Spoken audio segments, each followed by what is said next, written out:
And it's a very good afternoon to the Sportzfan Radio panel. Another lockdown edition, both in Victoria and New South Wales, but hopefully we can get beyond that. Very special guest today, CEO of Paralympics Australia, very relevant at the time for the time being. Lynne Anderson, a very good afternoon. Thank you, Mark. Good afternoon to everyone. And what a great result for Australia in the Paralympics just finished.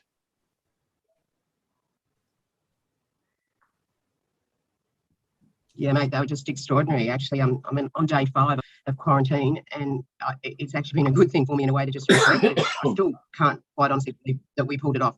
And when I say we, I mean also the broader Paralympic world. You know, 18 months ago, they made a very bold decision to postpone, you know, not to go ahead or not to cancel, but to postpone. And I mean, the games were 7 years in the making, and in typical Japanese style, they were going to be extraordinary. They're going to be full of all the innovation, technical advances, everything that is synonymous with modern Japan. But they put them off, and then they had to remodel them. And this is the bit that gets me. They didn't replan on one level. They did them over 4. Because in those early days, no one knew what Corona was doing. And even now, we still find it evolving and jumping all over the place. But they went with the version that was learning to live with it, which I think was a choice that I would have made. And then they slowly sort of rolled out all of those 7 years of plans, but every one of those plans had an overlay for coronavirus and the disruption. And yeah, to me, it was just extraordinary that they got it off. They promised the world they would deliver an exceptional Paralympic Games, and I'm forever grateful to them all that they actually did deliver it. So did you get to actually attend them yourself? Yes. Yeah, I did. I wasn't going to initially because I didn't see a whole lot of point in normally I would go in what we call the International Paralympic Committee family hotel and do a lot of the networking that you do at that level when you can be face to face. But when they decided that the family and friends couldn't go, I felt that really hard for our athletes, who's I know what their families put in. But when I started talking to my staff who were doing all the planning, I just thought, wow, this is a burden. You know, I mean, we're talking people's lives ultimately. And as a CEO, I just really needed to be there. So I went in a different format this year. I was in what we called our team bubble. I didn't stay in the village, but I could go into the village, but I stayed out of village. So I was looking after, like the cycling team was up in Izu, which is 2 hours away up at Mount Fuji. So I was sort of being hands-on outside of the village, but also with access to the village. So it was a really different games to me, and it was just beautiful. If I'm in lockdown, remember, guys, I might get a little bit emotional, but it was a powerful, powerful thing that we just went through. Lynne, we as the panel were dubious about the Games and the Paralympics actually going on. In hindsight, will it be seen that it was actually good that it was in Tokyo? Because the Japanese the organisers there seem to do a magnificent job in pulling the whole thing together. And I just wonder whether other countries, in fact, could have done as good a job as Japan did. Yeah, look, I suppose we can't really answer that, but I can absolutely endorse what you said. The Japanese government, because it was the Metropolitan Tokyo government as well as the Japan government, the Tokyo Organising Committee, together with the IOC and the International Paralympic Committee, they're the ones that pulled it together and did all the decisions. And I agree with you. I think that it was in Japan, in Tokyo, gave us a really good head start on that sort of control and attention to detail that was needed in these games. Lynne, Gelding here. In Tokyo, and it was fantastic in lockdown here, getting involved in the Olympics and the Paralympics. Your committee must be, your organisation did a fantastic job, and it was so good. Maybe if you could explain to the listeners the special needs of the Paralympians against the Olympians. Like, they can look after themselves in the bubble, but of course some of these people have very, very special needs, and to be able to perform and provide all those facilities was a fantastic effort to produce what you have produced in the Paralympic Games. No, thank you very much. I concur with everything. Our athletes, we have some that their needs wouldn't be a whole lot more than you and I. So, and a person, Scotty Reardon, whose uncle is a gorgeous Steve Reardon, who was obviously Bulldogs and lived with my family for quite a few years in his early days at Canterbury. But Scotty has, I think it's below knee prosthetic. He's reasonably good at looking after himself. Yeah. But then you have the other end of the spectrum, our beautiful boccia athletes. To me, boccia is the one sport that I really get emotional about, that I think it epitomises everything that Paralympic Games It was is all fantastic, about. wasn't it? Exactly. And the little kid, Dan Michel, lives in my street, would you believe? Like, talk about small world. But he has high needs. He has really high needs. He has to have a carer with him all the time. And he is as committed. Chris and I have had coffee with him we have the same cafe. And Chris came away and saying he's as dedicated as any athlete I've ever done. You know, he puts in the work, he puts in the hours, he's smart as, you know. And for them to actually get shown on prime time TV, Channel 7, was just beautiful for me. So his needs are really impaired. So look, our team, we took away about 350, which is a fair size. Yeah, 179 of those were athletes. So I think that tells you, again, what the team behind the team is all about. And of course, coronavirus, like, we made vaccination compulsory for our cohort. It wasn't necessarily because these people have, special needs, because in my situation, my husband Chris is more vulnerable because he had a heart bypass. So it isn't necessarily people with, living with disability that are, sorry, you're going to get me in trouble there, I'm not answering the nurse, so I think I'm in trouble in quarantine. I'll come back to that one. But what some of them do have special needs, yes, but in the main, we took that decision because we wanted to keep everyone safe. I was determined to take 350 Australian citizens over there, allow them to get to the games in the best performance possible and perform as well as they could, but importantly, bring them back home to their loved ones. So it does certainly have special needs. Equipment is obviously a whole lot dearer. When I saw what they were travelling with, some of our wheelchair athletes, it blows my mind. Travelling is arduous, just getting on and off a plane. And fantastically successful. Yeah. Was this a bigger success as any other games, or apart from say home Olympics? Yeah, home Olympics definitely leads by the front. We were slightly behind Rio. I think we were down 1 gold and down 3 medals overall. But in Rio, the Russian Paralympic Committee didn't compete because the International Paralympics said, no, you've broken the rules, you've got to get out. They won 115 medals at these games. So for us to only be, 3 medals behind, I think is really extraordinary. Having said that, 2 countries topped us, went ahead of us on the table. So we have to keep our act moving towards them. And one of them was the Netherlands. And I don't know if any of you guys know anyone in the Netherlands sports system, but I need spies there now because they're doing something really, really clever. they over-indexed on medals. That's one of my favourite truisms, a tough Dutchman. But anyway, can you tell us a bit about Dylan Alcott? What an absolute inspiration. He's he's the one that inspires us all, and also worries me every time he gets in front of a microphone. It's like, what are you going to say now? I love him. He's very polished on radio, speaks really well, but just such an inspiration. No, he's amazing, and he proudly takes this movement forward. So we couldn't ask for better in him, and he brings the movement with them, which I think is really important because there are so many people. As he said, you don't have to be a Paralympian or play sport to have the needs that still are worth considering. So for me, he gives that beautiful, I call it the beyond sport value that the Paralympic movement can have, which is shining a spotlight and having conversations like we are now. And I think going forward to 2032, that's going to be our job, to really shine, like the people with a disability absolutely under index in getting jobs. Okay, you know what, we're going to start having those conversations. So no, but he's fabulous, and I hope, fingers crossed, everything, if he gets his Grand Slam, he will carve out something special. Lynne, you're retiring as CEO. Yes. And well done on your career, because you've done a great job. You seem to let the sport in good hands, and I'm just interested in the Tullamarine Centre and what's proposed going forward for Tullamarine and funding generally for parasport. Okay, for us, it's going to be brilliant, and was brilliant even before these games. It provides, there's accommodation that is absolutely, accessible. I went into the rooms and they're so huge, I couldn't believe it, but they've actually analysed every angle if you're in a wheelchair and how you can get in. So accessible accommodation, we've got a certain number of rooms, nights free a year. Our smaller sports, like your boccias, like your table tennis, like goalball, their budgets are something like $80,000 a year. They don't have time to bring everyone together in a camp. Our Melbourne office is down there, our wheelchair rugby dudes are based down there. So we have the facility to put a camp on, but now we have this budget relieving accommodation. So it's just fantastic for us. And they've also, Essendon have been on a fabulous journey with us, probably, I think for longer than I've been there, so probably going back to 10 years, but the last few years, Xavier Campbell and his team have been brilliant, and they really have embraced diversity and inclusion. It's not just a lip service thing.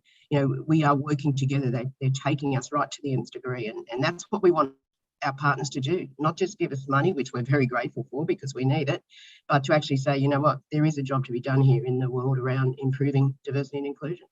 Well, I think you raise a good point there, Lynne, the fact that to the outside world that has been a lot of lip service, not just when it comes to the Paralympics and the like, but to hear that from the horse's mouth, the work that Essendon's doing, I think it gives it a lot more credibility, and I think a lot more organisations would take some comfort from that as well.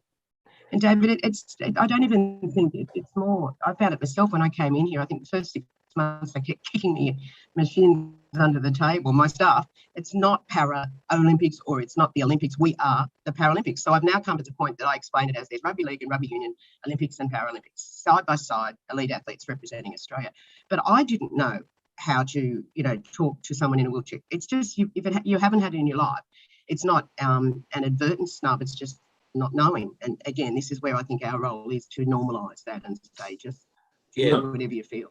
And it's been amazing recently as well to see the platform that Paralympians have been given recently, like talking about Alcott before, and especially this Paralympics. I thought that I just saw so much more communication from media platforms, getting the word out there, a lot more people getting around the brand itself, which is such an amazing step towards seeing that level of inclusion, because obviously we want to see Australia compete at such amazing levels all across the board, and for the country to be able to get behind those Paralympians in the same way we get behind Olympians was, for me, it was actually really amazing to see.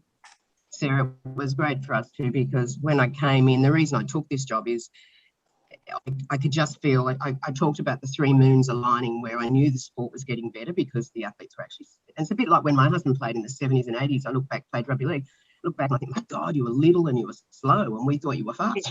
So it's the same as this sport. Until you get an opportunity to really invest in getting fit and the science and everything that goes behind it, I knew we'd start to see quantum leaps of performance. And I knew also that we were starting to get a little bit of profile. Plus, we have this beautiful, cause-related movement, I suppose, where companies are starting to say, you know what, we actually do need to do good in our backyard. So for me, the key piece was the profile element. I have a fabulous staff, but 2 in particular.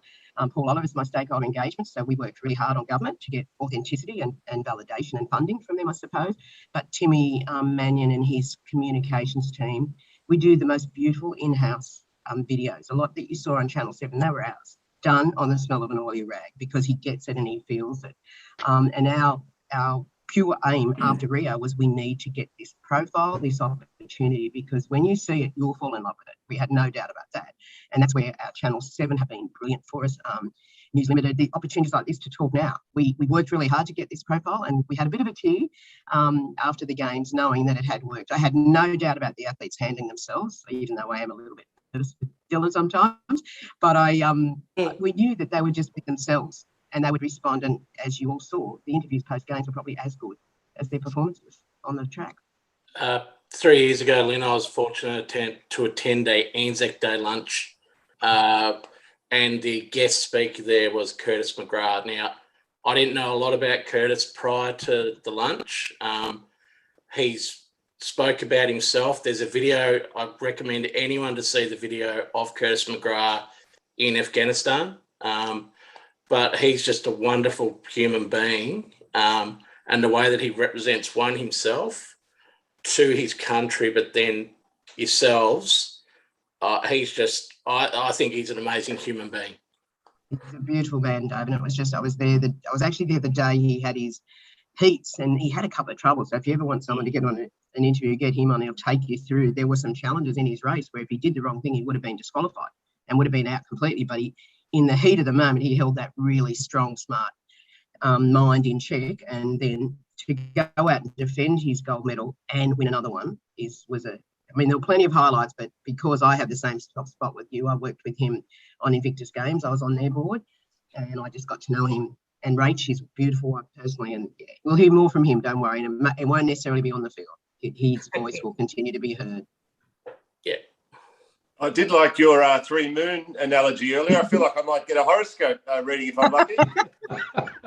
I do love my yoga, so maybe as I get older, I'll be that quintessential. But yeah, I just had that gut instinct that it was going to happen. You know, I just thought it just needs this opportunity to be recognised and heard. Because as you ask, someone's tried to say, you know, do you have it? You can't have favourite children. But then I start to list them all, like that moment that I'm sure everyone would have known, Stu Jones, our cyclist. Oh. I hadn't met him. I'm fortunate enough because we were split into camps.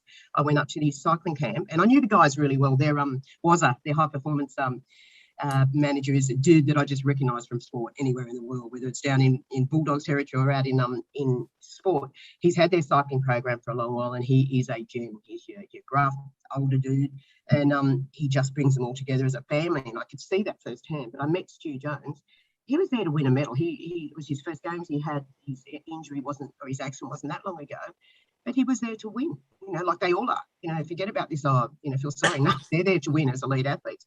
But in the moment when we all get called on in life, don't we? There is a moment, and we make a choice. He said, "No, she needs me more," and he helped that beautiful South African cyclist. And I had been told about this one the night before. Funnily enough, Carol Cook, who's our amazing athlete, who's sadly we've had to leave behind, which is anathema to me, but she helps this young girl. She said she was the most impaired athlete out on the track that day, most impaired. And so Stu's just said, "No, she needs me more. She needs to be told that she's doing a great job." No, that's as good as any gold medal that we got, because that's who we are. Could I suggest perhaps you could maybe run the country? No, isn't that Kurt Fernley's job? I keep telling him, but I need him to do a few more things for me. Then I think it's Kurt. Absolutely. These guys are just extraordinary, mate. I couldn't, like table tennis. Table tennis, you know, have had, for many years, they've had little funding. And yes, they worked really hard and got our first medal ever in 32 years in Rio with Sammy Von Einem. Now, gorgeous kid, Sammy, but with his impairment, needed to stay in Adelaide. The best coach was in Victoria. So they came to us and said, "Look, will you help us? We'll just get an iPad, and if we've got a Wi-Fi, maybe we can connect them." That Optus took up because they saw value in that. They presented it as a product, Optus Connect, for our Paralympians just before COVID hit. You can imagine what it did. It went gangbusters. Table tennis in particular have taken it up. They also we had the good fortune of 3 Chinese greats wanted to come and live in Australia, and they became citizens. But that team of 11 won 6 medals, 2 golds, the first since '84. But more importantly, they're now number 2 in table tennis, well behind China. And they run on like all para sports, and the smell of an oily rag. That's a case study I want to clone and take to every other sport, so that by 2032, all of us are doing it, not necessarily on great budgets, but doing it smart. So yeah, I've got plenty of favourite children, as you could tell. Was it South African table tennis player that served with his foot and hit the ball with a racket in his mouth? Oh, I know. That was sensational. That was the scariest sport for me to watch. Yeah. But again, I saw it. There was a German girl, striking girl, short, spiky white hair. You probably wouldn't have seen the full extent of her disabilities, but when and I was nervous every time for 3 games. I thought, I can't keep coming here, but I did. I kept going back and putting my heart under pressure. But no, look, there's 1,000 of those examples, and that's again why we want to bring. I want a Paralympics at home, because when the kids see this, my kids have been indoctrinated since I've come in here, but during the games, one of them, gorgeous Nikki, 10 years old, sent me a note that she'd made for her school project. They don't have a disability, they just have different abilities. I thought, my God, that's it. That's it. For all the indoctrination, you did that with me.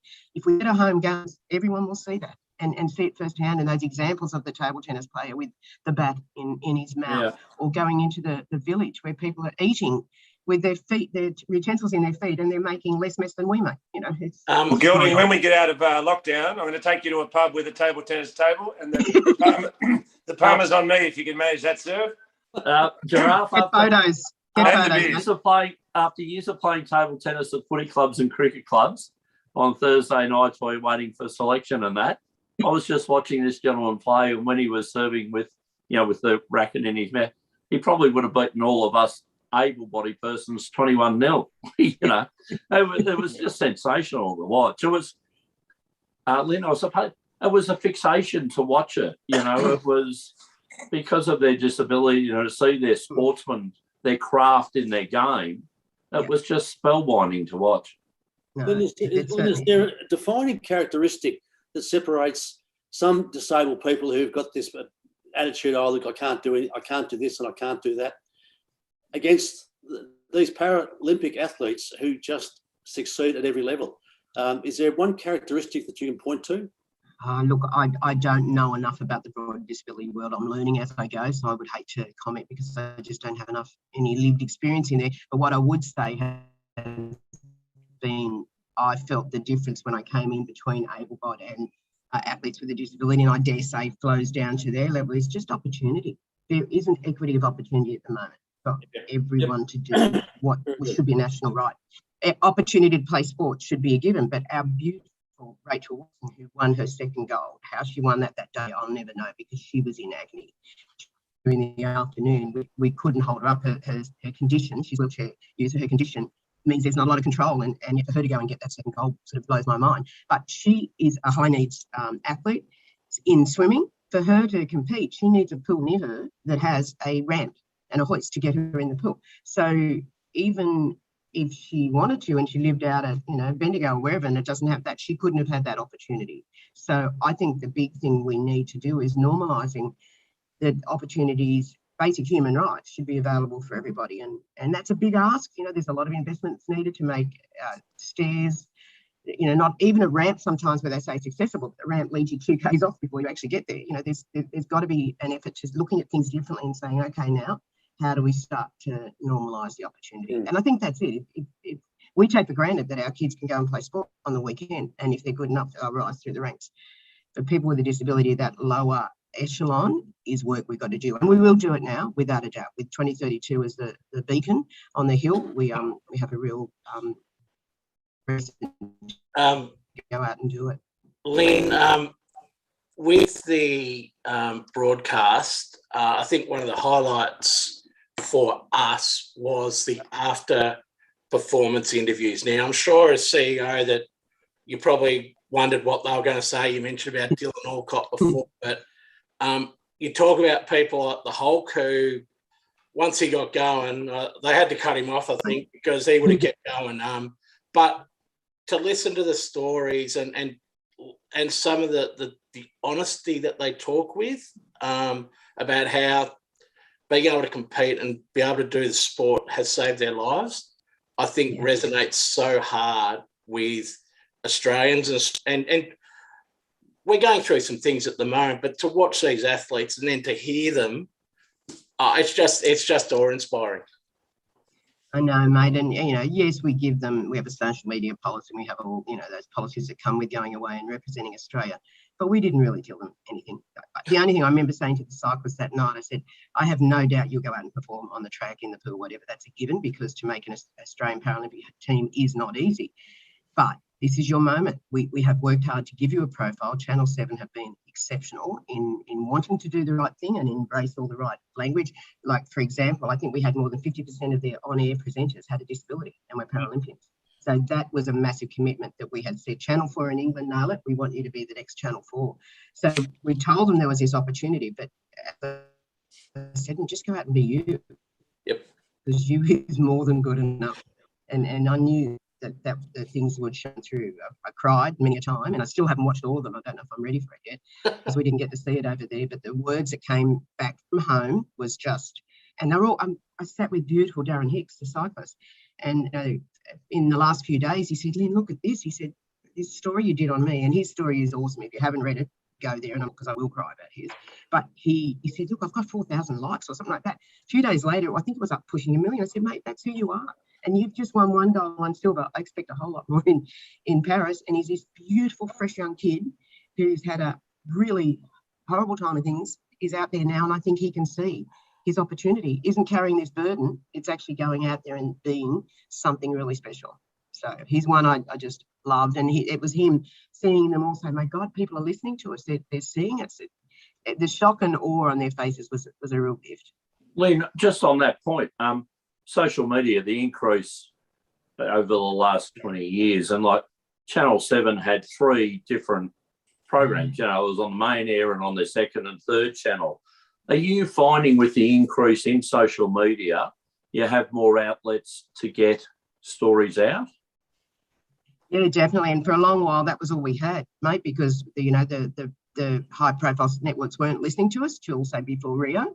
But yeah, no, definitely now. These games, they tell me Sydney was, well, I know Sydney was absolutely a game changer. London 2012 was, and I remember Kurt Fernley and I were talking about we want to bring more disability or world championships in parasport for Australia. And he said, at the moment, Lynne, if you asked any athlete, we'd all say we want to go to London. And I said, okay, we want them to stay Australia. And that's what we'll do with 2032. So we had, that was the second game changer. I actually think Tokyo is, well, I know Tokyo has been a game changer for us because it's been a virtual home games, same time zone. Obviously, the unfortunate side of COVID played into our hands. So there's been things that have actually gone into me knowing that these games will change. We have to work hard and get profile and opportunity up, but Paris is only in 3 years. It's not even like we've got to wait another 4 years. Yeah. And in 24 weeks, we have another Winter Paralympic Games in Beijing. That's going to be fun. So we go straight back on it again. Lynne, you had some unique support that we haven't really seen before coming from home. We spoke about briefly last week, Chloe Dalton's campaign to have equal rewards for the Paralympians. We saw plenty of people buy the shirts that she was putting out and so many people just rallying together. What was it like to see something so emotionally powerful while you were still over there in Tokyo happening back home? We almost couldn't believe it. So, and certainly the athletes couldn't. I suppose from my stuff, we knew how hard we'd worked, and that virtual C campaign, when I first saw it, I thought, no, that'll work. I just had a good feel about that. But for the guys to, it's one thing for your boss to say, this is going to work, it's going to happen, but to actually have it coming back to them in floods. And I'm guessing that I'm not a big social media fan, but I'm guessing that they were all getting the love back on that. And that, it was a real surreal moment of, is this really us? And that's why I can't wait for them all to get out of quarantine and to feel the love directly in their hometowns. So nearly there, nearly that last piece. Chloe was awesome too. I rang her and thanked her. That was really, really special, and the government putting their hand up. We didn't pitch for that. They just, like everyone, I think, is starting to recognise the power that we have in these athletes to do good. And I love the fact that again, I come back to that equity piece. Equity. Anyone representing your country on the stage, doing all the hard yards, especially in a COVID environment, they've been recognised side by side with their Olympic friends, and that's wonderful. No, it's amazing and great to see it from a gold medalist Olympian as well, and amazing to see that we're one step closer. Exactly.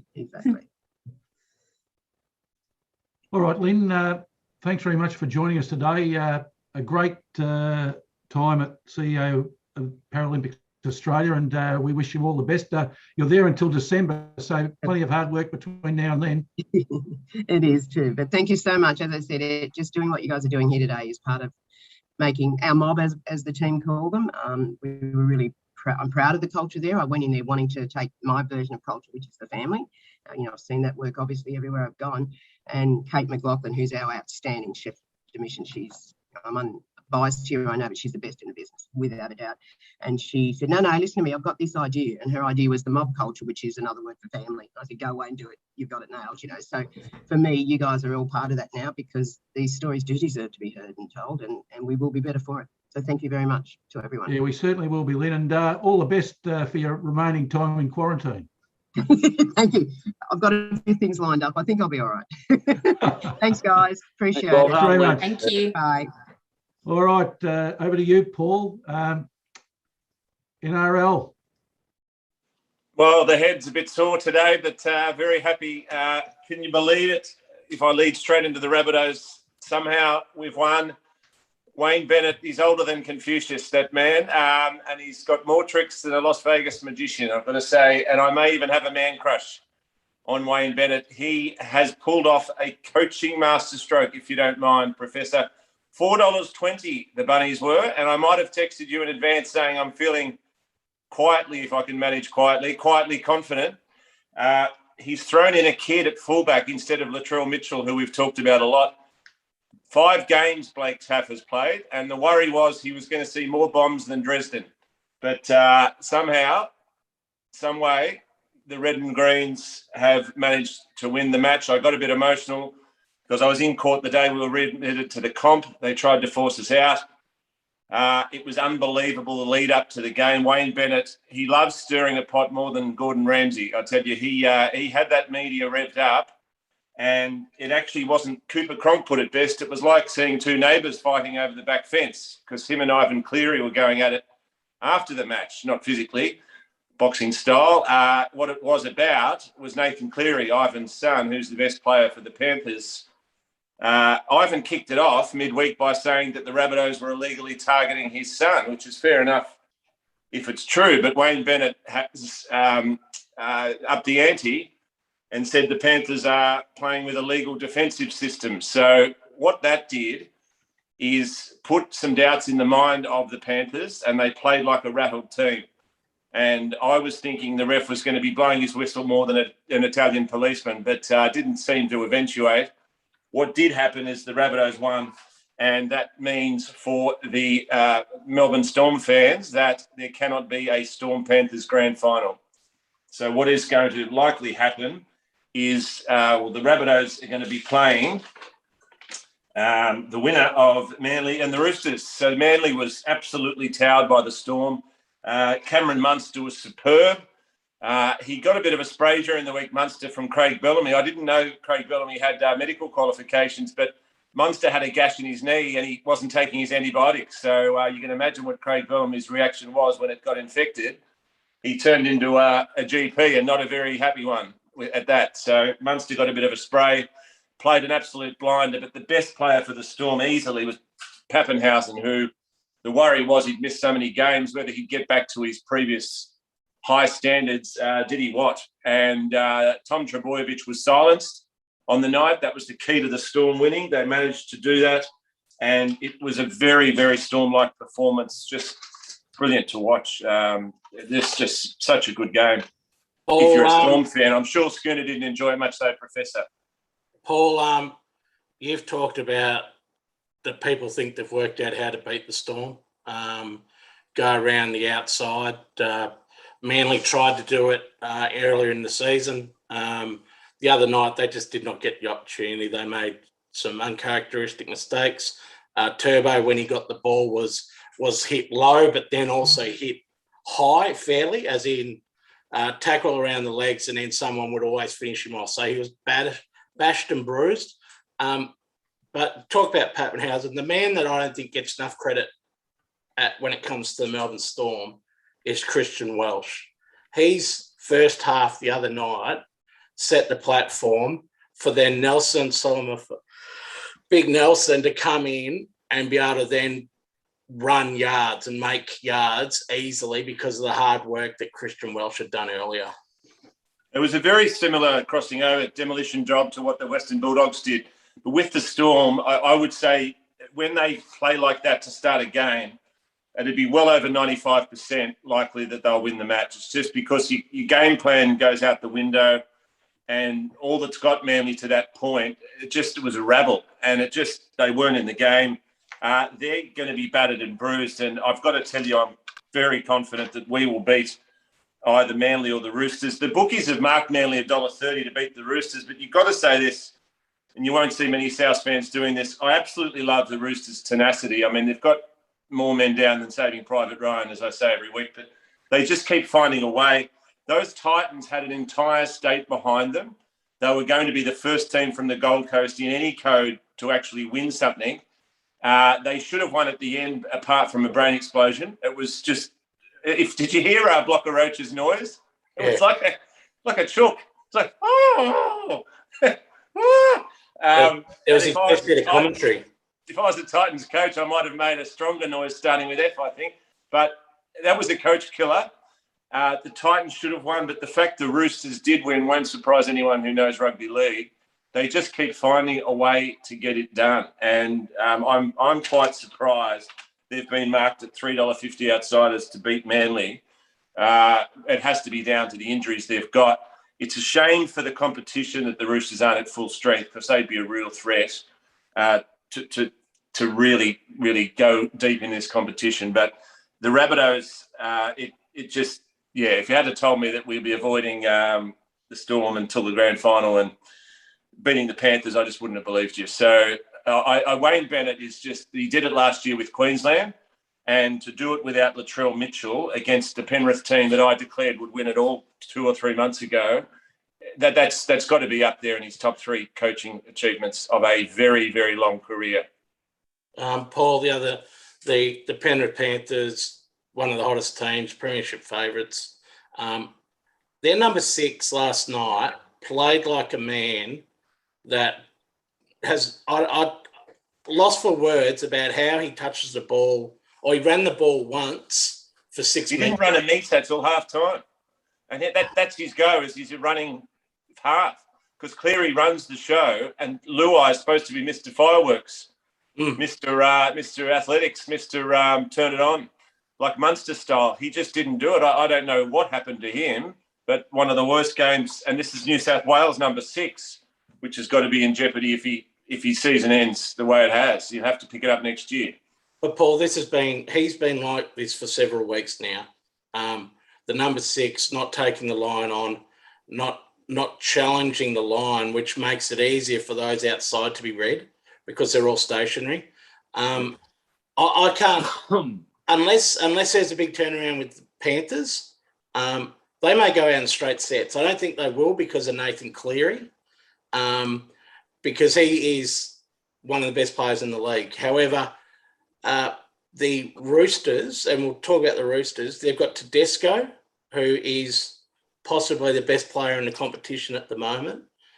He just does things that we've been lucky enough probably to see in Melbourne with a player like Billy Slater, but he does it every week, Tedesco, battered, bruised, bashed up. He just keeps getting up and scoring. I completely agree with you on Tedesco because he hasn't got the supporting cast. I mean, that Melbourne Storm team, me or you could play in that team and look pretty good.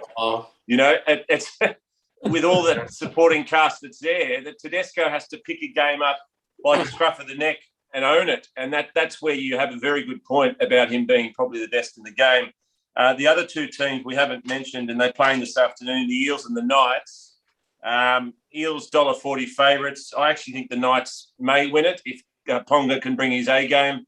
Mitchell Pearce, it's really, really, really good game it'll be this afternoon at 4 o'clock. So the winner of that will play the Panthers. You have to favour the Panthers against either the Eels or the Knights.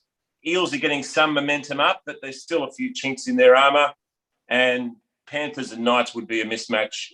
The Knights, I don't think they're going to do a Western Bulldogs type run. I think the Eels will probably beat the Knights this afternoon, as much as I love the city of Newcastle and I love their passion for the team. It's been a while since they've had success, but it's a very interesting run through to the finals and unexpected. Paul, is there only 3 sides that can win it? Yes, I'll stick Melbourne, by that. Rabbitohs. I've been saying that for quite some time. I was going to put a pen through South when Latrell was out, but Wayne Bennett, even I underrated, unexpected that we could win that match. So there are 3 teams that can win it. I think Manly's got to go after that performance. They're not in the running. Paul, it'd be remiss not to talk about the Warriors, the Auckland or New Zealand Warriors. And I heard last night the commentary teams talking about how the Melbourne Demons and the Bulldogs have had to fly interstate and set up in quarantine and do all this crap. That there's a team called the Warriors that have announced that 2022 they'll be located in Redcliffe for the whole season. Yeah. So they're not going to play any home at the moment. They're not going to play any home games. This will be the 3rd year in a row that they haven't been able to play in New Zealand. Yep. And that's the 2 years that they've been in the bubble. So it's incredible achievement that they've come so close. They missed out by a bee's proverbial from making the 8. The Titans are there, and it's a shame they couldn't make the most of it. They gave it a red-hot go. I'd tip that to anyone who'd listened to the Titans, and they came very close to pulling off an upset at the $4 mark, but the Roosters just too good. But, yeah, the Warriors, it's going to be tough for them. I see with Nathan Jones from Melbourne coming back for the birth of his kids, you can only imagine how many milestones that the Warriors have missed. It'll be 3 years of milestones missed by that team. So it shows what you've got to do in this crazy times to be a professional athlete. And the other thing with the NRL, yesterday's 2 games were probably what you'd call games of the season. The first game, as you said, Gold Coast had a chance. It would be similar to maybe not quite having a shot after the siren, but Herbert had the ball. If he looks inside, he passes to Fafita and he scores. Went himself, didn't work out, and that was the game over. But from a Gold Coast perspective, they made finals, they nearly won, and their recruits actually, Tino, Big Tino from the Storm, got better as the year went. Didn't have his greatest game yesterday. Think he probably tried too hard. Did 3 drops and all of a sudden changed the momentum. You look at Proctor, who's not getting any younger, but he certainly was okay. Fafita will probably get better. He did score 17 tries for the year.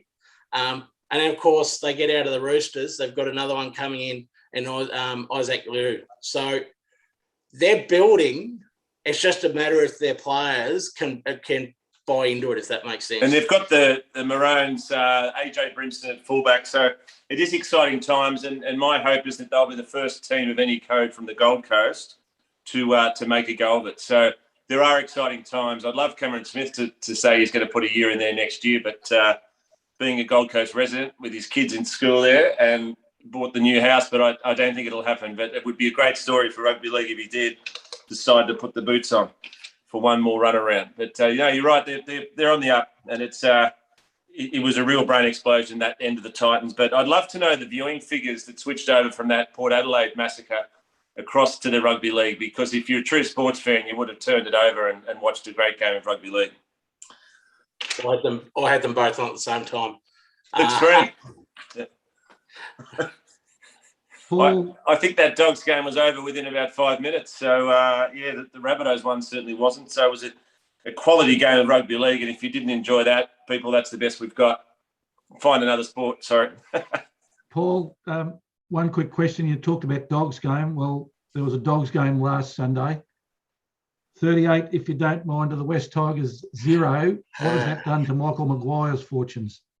What a year to decide to have a documentary series about the club. I mean, there's police car crash videos that'll be less gruesome than the Tigers season. So every second word's an F-bomb from Maguire, and it won't get any better after that loss, I wouldn't think. It might be 2 out of 3 words being an F-bomb. That F-bomb is in finals, is it, Paul? That F-bomb was in finals. Oh, the Tigers aren't playing finals for a long time. Blocker Roach has given them a big spray during the week. Really got stuck into them. The best thing he's ever said since on the footy show once, Balmain's won 3 of their last 4. You can't do any better than that. It's the best thing I've ever heard from Blocker Roach. So the West Tigers an absolute debacle, a bit like Steve Roach's math skills, I think. So they're a disgrace. Your Dogs, Professor, though, you've got signings galore for next year. So it's very exciting times for the Dogs. They'll be a finals chance next year. All right, Paul. Final score for this afternoon's match for those who are punting on it? I think 22-14 to the Eels. I'd love to see the Knights go deep, but I just think the Eels have a bit too much class there for the Knights. Okay, Paul. Coutta, the US Tennis Open. Plenty of interest still for Australia. Oh, let's start with this morning's match. The women's final was played and won this morning. One of the most amazing stories. We talk fairy tales don't often come true. I think we can all agree that this morning that a fairy tale probably did come true with the English girl Raducanu, who beat Fernandez 6-4, 6-3 in the women's singles final at the US Open. Never heard of her. What was she ranked? She was ranked 150 in the world, and her opponent was ranked 73 in the world. Now, phenomenal effort, and also had to qualify, as you can imagine. Just to win that many matches, So she's played to win the tournament. You got to play 7 matches. Plus, to qualify, you've got to win 3 matches. So she's played 10 matches, has not dropped a set in any of those matches, and she's beaten some quality players along the way. Judah, it's amazing and unbelievable to think that the men's game could have 2 18-year-old or 19-year-old totally unseeded outside of the top 100 playing in a final of the US Open. And I just wonder whether the vacuum left by Serena Williams is bigger than what we've been imagining, because this is an extraordinary time for women's tennis. You used the word extraordinary there, Judge, and I would love to know what the ratings will be out of it. And ratings aren't everything, but from what you're reading and what you're seeing is that it's been celebrated as a final for one of the best finals for a long time. The young girl, the girl that won it, served very well, and she served very well in the semi-final as well against a highly seeded Greek girl, ranked 17 in the world. And she had no answer. Big forehand, hits the ball clean, and just a real wholesome sort of a final. The tennis played in that semi-final was probably as good as you'll see. One of my mates mentioned and said, this is just slugging, absolutely just chance after chance, not worried about the consequences of missing. I think that's a really important point, that both girls were very keen to hit winners, which makes it a more attractive sport. But you talk about the men's, and the men's final we got is Djokovic going for a Grand Slam, the calendar Grand Slam, and he's playing against, I was going to say Medvedev. It is. You're right, it's Medvedev. And that's number 1 and 2 seeds, Judge. So, and the semi-final was the number 1, 2, 4, and the 12th seed playing. So, no real massive shocks about who got there. Probably the biggest shock was, and we talked about last week, was the early loss by Tsitsipas. But other than that, though, there really hasn't been too many. Interesting, we talked about Djokovic and his display at the Olympics about his throwing of the racket into the Japan Bay. He had another, I would say, a little bit of a moment at the US Open where he's hit a ball and it's nearly hit the umpire's chair. He just seems to have just some moments. Whether it's his background or nationality, I don't know, but certainly he does do some things that do see him probably get the crowd a little bit offside. So the final will be interesting because of Djokovic isn't everyone's favourite, but then Medvedev, as we saw, I think it was last year, where he's ramping the crowd up to hate him. So they don't know who to support. Like, it might be one of those weird finals. They just get loaded and shout out during points and do what they do in America. So I think at the end of the day, you will see Djokovic win tomorrow, I should say. And probably winning 4, I think. He drops the first most times. So back to your point, though, Professor, obviously, as Lynne said, Dylan Alcott is going for the Golden Slam. So that can only obviously be achieved in an Olympic year. And he's playing the young Dutchman, Vink, who he beat at the Olympics in the semi-final.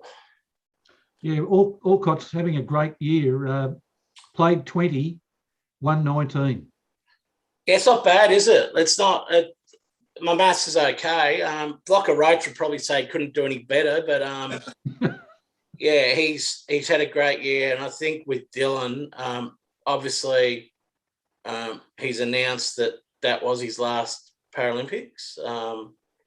Let's hope it's not. We would all love to see him go on, but I think he leaves the sport in a great position. So let's hope he can do it. He did lose the doubles final overnight, with Heath Davison. They lost that in straight sets, but let's hope he can get some revenge and win the quad singles, Professor. All right. And speaking of doubles, Australia has a representative in the women's doubles final. We do. We're very lucky to have Sam Stocer representing us, the Australians in the women's doubles. Sam lost in the first round of singles just to make her way into the tournament, as she does. You could probably make a lot of money on Sam not winning a match, but she's made the final of the women's doubles with Zhang, her longtime partner. And they go up against an American pair, Gorf and McNally from America. So you can imagine they won't have the crowd support, but Sam plays doubles better than most females. She's a lovely volleyer, and her serve with the kick and the variation makes it pretty hard, and certainly helps her net player. So for Sam, again, another really good doubles tournament. I think she can probably make a career out of playing doubles. The winner here, Professor, gets 660,000. That's not bad money, is it? Well, that'll keep the wolf away from the door, won't it? Who do you think that the team with Stozer in will win? I don't think they will win. No, unfortunately, I don't think they will. But again, we hope they do, don't we? We hope they do. And just on a side note, John Pearce made the semi-finals of the doubles with his new partner Polsek. A big serving pair. Lost 6-4 in the third to just to finish off the year pretty well. So fast courts make it down to Australia, and hopefully they can go a couple better. Okay, thanks for that, David. Now, Sarah, up to you. During the week, the Cricket Australia announced that the test against Afghanistan, starting on the 27th of November, may not proceed. You're all over that. What's been going on? Well, the match, which was scheduled to begin November 27th, was supposed to be the first test between the two countries. But as we've seen the Taliban taking over Afghanistan, we've seen a lot more stricter rules on women, and especially women in sport, with several representatives alluding to the fact that they do not believe that women should be playing sport, as it gives them more opportunity to become exposed. So there have been several comments from Taliban representatives basically saying that women will not be allowed to play sport at any level, which is something that not only Australian sport and the Australian community, but the Australian cricket group do not believe in at all. So they have said that if this is a decision that the Taliban will be forcing their Afghanistan women's cricket team to make, saying that they're not able to compete, they will not be competing against Afghanistan in the tests. So we've seen some interesting comments. A quote from Cricket Australia was that driving the growth of women's cricket globally is incredibly important to Cricket Australia. And this comment has been reflected internationally. There's been several Afghani women's cricketers who do represent the country in cricket, have fled to Canada and have been trying to advocate for this sport from there. But it's been incredibly hard as the entire Afghani cricket community have been separated during the last couple of months due to the Taliban's takeover. Judge, you wanted to have a bit of a say about it too. Yeah, look, thanks for bringing this topic up, Sarah. A few things, Professor. Firstly, I've looked into this. Islam does not ban or forbid women playing cricket or playing sport. And that's the first thing. So the Taliban is actually an extremist religious movement, but now they're in government, and they're going to have to work out what kind of government they're going to be in a modern world. What I'm worried about is that this whole issue is going to become political. And just to highlight what SH1T, to use your analogy, Gelding, what this will become, the Minister for Sport is Richard Colbeck. The previous Minister for Sport was Bridget McKenzie. Now, if that hasn't got SH written all over it, I don't know what has. and this will not be resolved satisfactorily for women by a political outcome. The only outcome I can see, Professor, is as follows. The Prime Minister of Pakistan is Imran Khan. Pakistan, and particularly Imran Khan, have always had a strong relationship with the Taliban. That's not anything altruistic. They want a strong government in Afghanistan that is favourable to Pakistan, because they don't want a government that's going to be close to India, and the Taliban are not.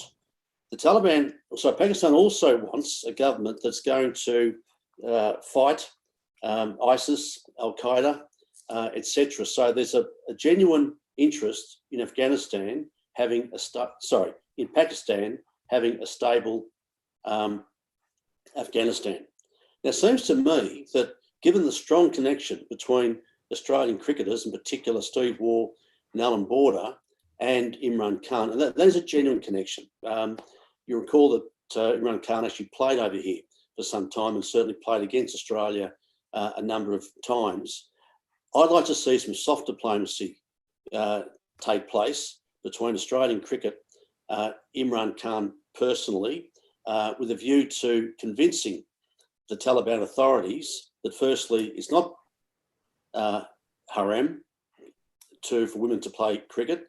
It is in their national interest for Afghanistan to be seen as a forward-thinking country, and that's what the Taliban's been saying. We're a new Taliban. We want to get involved with the world, and I'd like to see soft diplomacy take place via sport. Sport always does best for itself when it works for itself, Professor. When it works with government, it always turns badly. This will turn badly if it's done by government.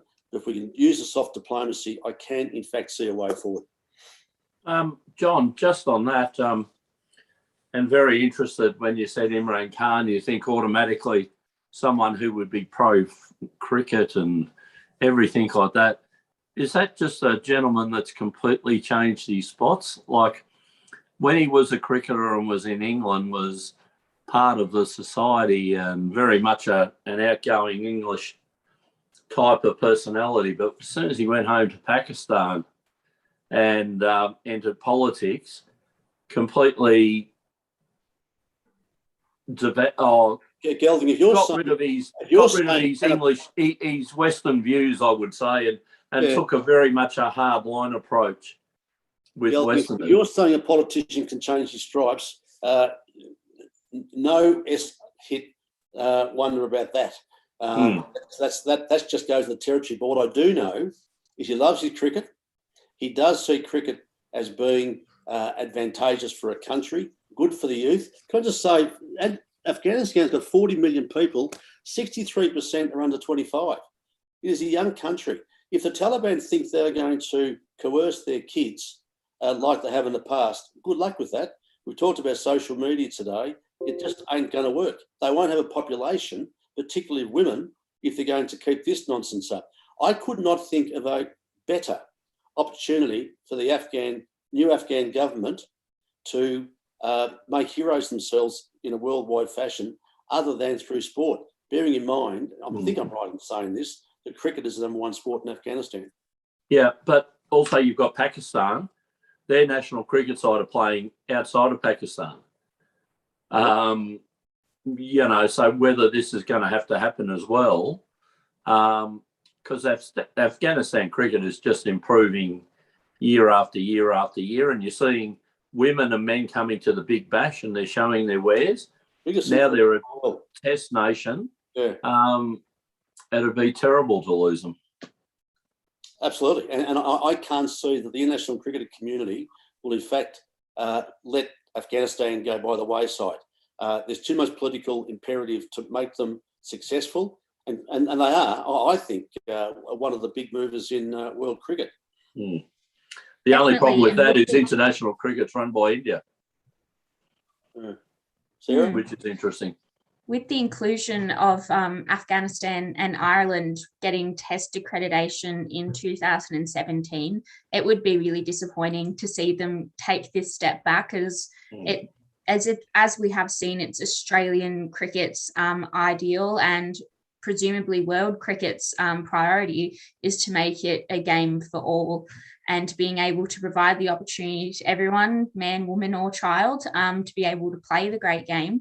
And I really don't want to see it take a step back. It's been really amazing to see the cricket as a game in general being able to take that step forward, bringing in new countries with test accreditation and seeing some amazing international cricketers come in and play in Australia.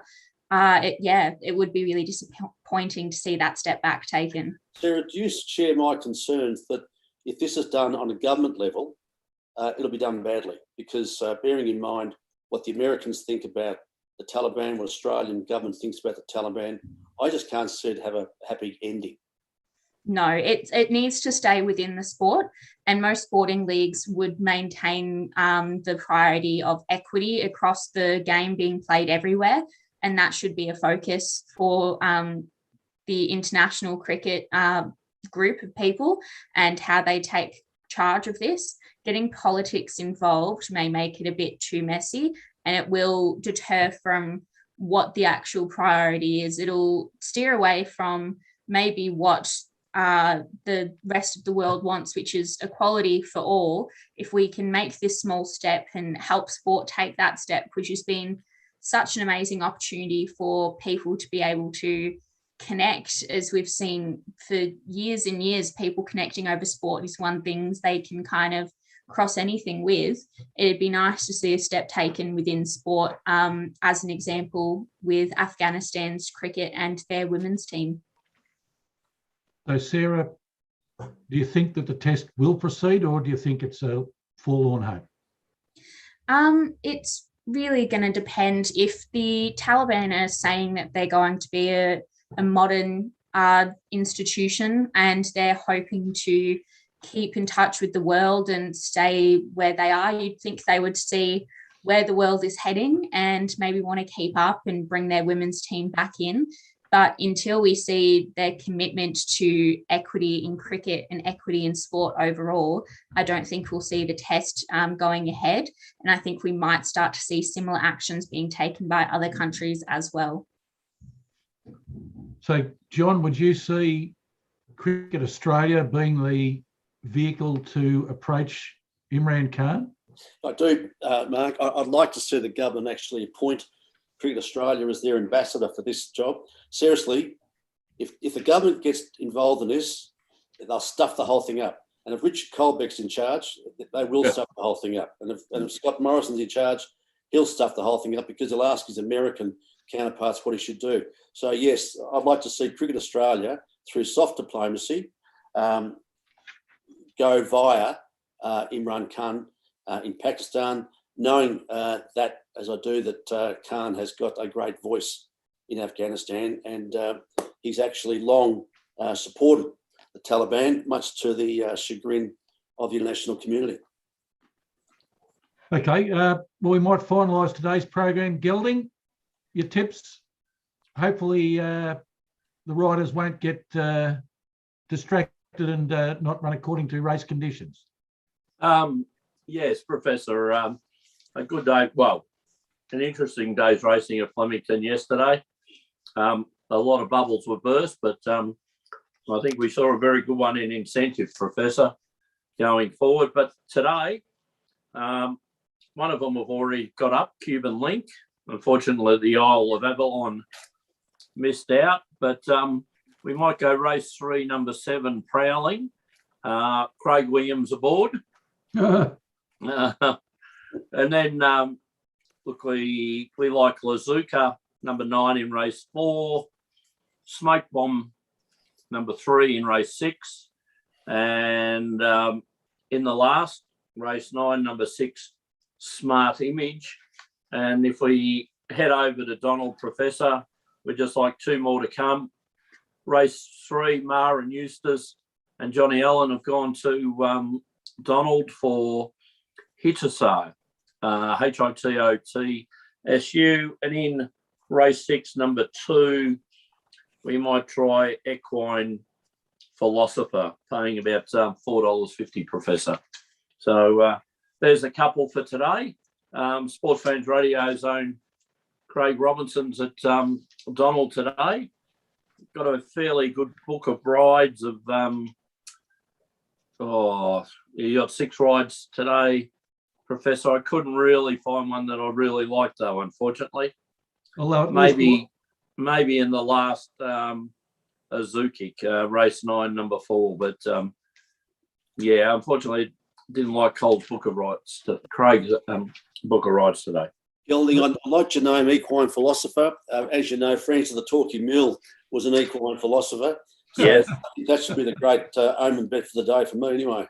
Well, there's a rugby league link there that at the height of the peptide saga, a Sharks prop forward who won't ever get into Mensa went to the club doctor and said, "Where's my equine?" The doctor said, "What? Sorry?" He said, "I've just been injected with something that said equine use only. Is that my equine?" And the doctor said, "No, an equine's a horse use something." And that's the true story. And that's when the club doctor said to the NRL, "We might have a problem down here because we've got 110 kilogram men being injected with things that are supposed to go into a horse." So there you go, equine philosopher. Well, it could be the omen bet for everyone today, as cold beers was the other week. Or toffee nuts. Toffee nuts, yes. Matter for yourself. Toffee nuts may be running around soon, Professor. What about Is it gelded? What about Has toffee nuts been gelded? Hey? Has toffee nuts been gelded? There's a couple of lines there I can use, but I won't. Yeah. Otherwise, might I'll still get be a smack affected from by the the Professor. Rabbitohs. Sorry. All right. Well, thank you for your contributions today, ladies and gentlemen. And until next Sunday, very good afternoon to you all. Good afternoon. Thanks all.